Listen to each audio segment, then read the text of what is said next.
They were taken out of their beds. They caused us no concern or trouble at all. How much danger were you in during the inquiry? Well, it's difficult to gauge, really. There was suggestions from various sources that there was some personal danger. I took what I considered to be reasonable precautions. I used to go home frequently on a different route, and also I go running in the mornings about 5 miles every morning. When I was interviewed by the press, I denied this emphatically because I considered that at that time in the morning, alone in a vest and running shorts, I would be very vulnerable, unless I could run faster than them, of course. It's been said a police officer develops some sort of relationship with the criminals that he's hunting. What relationship did you have with the twins? Well, there was no real relationship between the Krays and myself. I'd known them for some time, but I never felt any animosity towards them. This was a facade that was built up, I think, by the Krays. They projected this to the public generally, that this was some sort of hate campaign between themselves and the police, and particularly myself, but this is not the case at all. I know that they disliked me intensely. I know that they, at one stage, bought a snake, which they called Nipper Read, and there was great jubilation when this snake died. Ronald Kray, I understand, used to feed it live mice. One assumes you had to use fairly unorthodox methods on occasions. Well, of course. All detectives use disguises, as you know. In this case, probably more than most. We used a variety of disguises, and they were quite successful. For instance, I, from time to time, posed as a parson, as a dustman, and as a road sweeper, and this kind of thing. One of my officers, I think, even posed as a BBC television interviewer.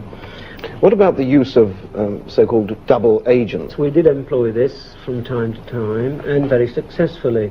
Of course, a double agent can never be fully trusted, and bearing that in mind, they were used mainly to influence the Krays that we were taking certain action, whereas in fact we were not. In other words, to feed them completely false and bogus information. How does this case differ to all the others that you've had a hand in? It was completely independent from New Scotland Yard. We broke away entirely from the normal routine. I had to answer only to the Deputy Assistant Commissioner, Mr. John de Rose, and in that light it was quite different from other inquiries. It was necessary for secrecy to be maintained. This was most important. And towards that end, Detective Superintendent Donald Adams handpicked most of the men that came onto the inquiry subsequently. Originally, the officer who was deputed to undertake this investigation had to let it be known amongst his colleagues that he had been given a confidential inquiry concerning a domestic matter within the force. In those circumstances, nobody troubled to ask him any further questions. But as the team was augmented, it became obvious that some people might learn something of what was happening.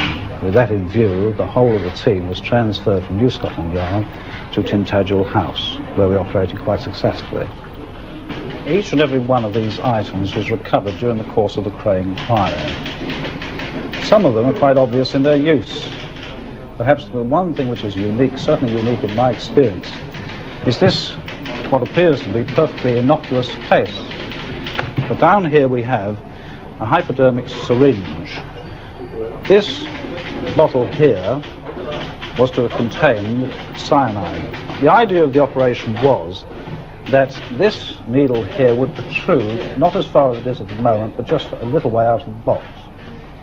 And by manipulating this ring here, the plunger would be released, which would release the cyanide which is inside the hypodermic syringe out into the needle. Now the way in which it would have been used would have been to have swung the case so that the needle penetrated the victim. The cyanide would enter the victim's body and he would be dead within 8 seconds.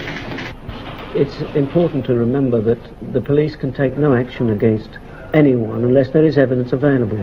This, so far as the Krays were concerned, was always the difficulty. It was essential, of course, that if the police launched an operation against the Krays and their empire, it had to be successful. We could not afford an abortive inquiry. This would have damaged the police public image, and we just could not afford to do that. It's also important to remember that had this happened, had we had an abortive inquiry, the Krays had many influential friends in all sorts of walks of life, and I can visualize that a large complaint would have ensued.